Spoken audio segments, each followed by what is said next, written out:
Ito meron tayo dito lead power light H+. So ayan, mga modelo to. Ang issue nito, so ito yung H+ nga pala. Pakita muna natin pag yun yung design niya, mga bago. So yung LED niya, ganyan na rin. Ito yung mga luma, no? So tinry ko na kahuyan to para ilipat sana dito sa H+, nga lang magkaiba yung kanilang LED bulb. So magkaiba yan. So dito, so hindi sila po pwede. Para malaman, ito yung sira nya. Red, green, blue. Kita nyo may kumukurap. Strobe yan eh. Okay, bababa ko yung ibang kulay. Hanapin natin yung kulay na may sira. Ayan yung green, may kumukurap. Pag kinalahati ko, okay siya, hindi siya nagkukurap. Pag sinagad ko, ayan, kumukurap siya. Paano natin malalaman kung saan yung sira dyan?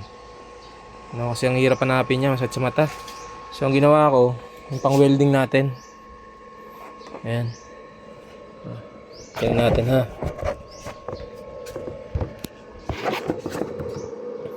pull ko muna yung green.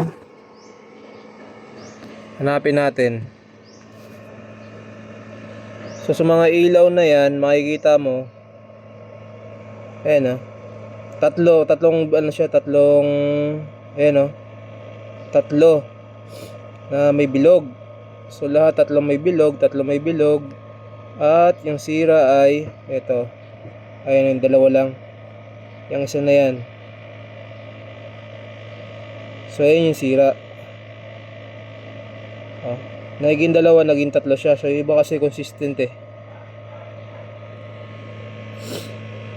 Ito okay to. Okay. Ito na iba. Dalawa lang siya. So yun yung sira. Ngayon, ito siya. Yung isa na yung sira. Ayan.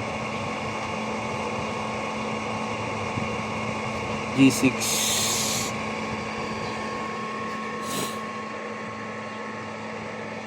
So ito yung sira. So testingan natin, ganito yung tsura niyan kanina. So sa square na yan, ganyan, meron tatlong para nagsisilbing niya. So yung iba tatlo nakaganyan, pero yung part na yan, ang mangyari wala tong isa, dalawa lang. Nakikita natin dalawa lang, ganun lang. So yun yung sira niya. So galing magtingin ng ng mga bagong lead bar light yung sira. Tingin ko naman may nabibili naman ganito lead LED. So yun na.